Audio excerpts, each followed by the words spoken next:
Sahabat YKB senang dapat menjumpai saudara dalam acara Wasiat Kekal, berupa renungan firman Tuhan yang memandu kehidupan kita.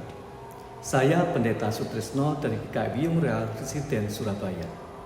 Renungan kita pada hari ini, Jumat 10 Januari 2025, diberikan judul Kesenangan adalah sia-sia.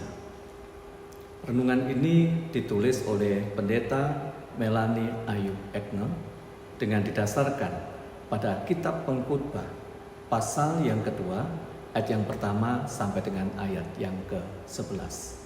Mari kita bersatu di dalam doa.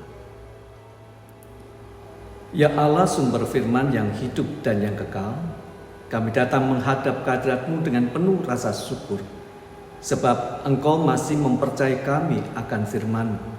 Sehingga oleh karena itulah ketika kami akan membaca dan merenungkan firman-Mu yang tertuliskan dalam Alkitab, maka tolonglah kami agar apa yang kami baca untuk kami renungkan itu dapat kami pahami dengan baik. Dan bila dengan pemahaman yang kami peroleh atas firman itu, kehidupan kami terus diubahkan sehingga semakin lama semakin serupa dengan Engkau. Dalam nama Tuhan kami Yesus Kristus, kami berdoa. Amin. Umat Tuhan yang dikasihi Yesus Kristus, renungan kita pada hari ini akan berpusatkan pada Kitab Pengkhotbah pasal yang kedua, ayat yang ke-11. Pengkhotbah ayat yang ke-2, ayat yang ke-11, saya bacakan dari Alkitab terjemahan edisi kedua, demikian firman Tuhan. Lihatlah, semua itu kesia-siaan dan usaha menjaring angin. Tidak ada yang bermakna di bawah matahari. Umat Tuhan, ada seorang pemuda yang memiliki sebuah obsesi, memiliki sebuah keinginan, bahkan bisa dikatakan juga sebagai sebuah ambisi yang sangat besar. Ia berusaha sekuat tenaga untuk bisa mendapatkan sebuah prestasi dan bahkan mendapatkan beasiswa studi lanjut. Ia juga memiliki sebuah keinginan yang sangat besar untuk bisa bekerja di sebuah perusahaan asing dengan tentunya mendapatkan gaji yang sangat besar. Untuk apa? Supaya ia bisa memiliki apartemen. Itulah sebabnya kemudian dia bekerja dengan keras membanting tulang untuk meraih sukses yang dia inginkan tersebut.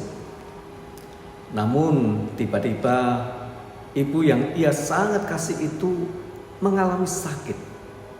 Dan sakitnya ternyata sangat parah dan kemudian berujung kepada ibu yang kasih itu meninggal dunia. Saudara, pemuda ini merasa kecewa dan mulai berpikir bahwa apa yang ia upayakan menjadi sia-sia jika ia tidak lagi memiliki kesempatan untuk membahagiakan ibu yang sangat dia kasihi, yang selama ini telah membesarkan dia.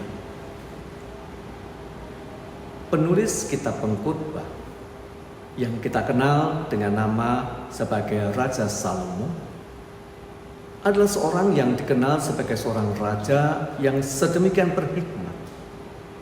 Namun pada kenyataannya kalau kita memperhatikan, ternyata kehidupan Raja Salomo ini tak jauh berbeda dengan raja-raja pada umumnya. Ia berusaha mencari kesenangan hidup dengan mendirikan rumah-rumah yang megah, membeli banyak gundik, banyak budak dia miliki, banyak selir dia ada, memiliki ternak melebihi siapapun, serta dia memiliki emas dan perak yang begitu banyak. Namun setelah ia berjerih lelah, ia melihat bahwa semuanya itu hanyalah sebuah kesia-siaan dan usaha menjaring angin. Tidak bermakna apa-apa. Ia sadar bahwa pada akhirnya orang itu akan mati.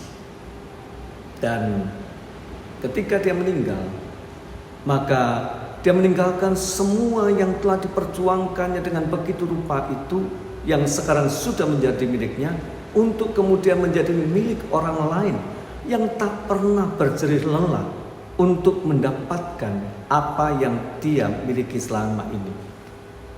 Banyak orang memiliki target dalam hidup yang diharapkan dapat mendatangkan kepuasan bagi dirinya, seperti prestasi, harta, atau kedudukan. Namun saudara, apakah semuanya itu akan memuaskannya? Dan apakah ia sendiri akan menikmatinya? Adalah anugerah Tuhan apabila kita dapat menikmati segala jerih payah kita, karena tanpa memahami kehendak Tuhan, maka sebenarnya semuanya itu adalah sia-sia saja. Mari kita bersatu di dalam doa. Terima kasih ya Tuhan untuk segala kasih kemurahan. Terima kasih ketika Engkau mengingatkan kami bagaimana seharusnya kami menjalani kehidupan ini. Terima kasih ya Tuhan ketika Engkau menyadarkan kami bagaimana seharusnya kami menjalani kehidupan ini, tak hanya dikuasai oleh ambisi dan obsesi semata, tetapi juga belajar menikmati dengan penuh rasa syukur atas apa yang telah Engkau anugerahkan atas kami, atas apa yang telah kami nikmati bersama. Terima kasih ya Tuhan, bila dengan kami boleh belajar untuk menghargai, belajar untuk mensyukuri dengan apa yang kami dapatkan saat ini, membuat kehidupan kami senantiasa berada dalam sukacita. Terpujilah Engkau ya Tuhan. Kami percayakan seluruh kehidupan kami dalam tangan kuasa-Mu, agar Engkau terus berkarya tengah-tengah kehidupan kami. Kami percayakan sepanjang hari ini juga dalam penyertaan-Mu, kiranya Engkau terus berkarya tengah-tengah kehidupan kami. Dalam nama Allah Bapa, Anak dan Roh Kudus, kami berdoa. Amin. Demikianlah renungan kita pada hari ini. Jangan lupa untuk like, subscribe, dan kemudian sebarkan kepada yang lainnya. Tuhan memberkati kita semuanya.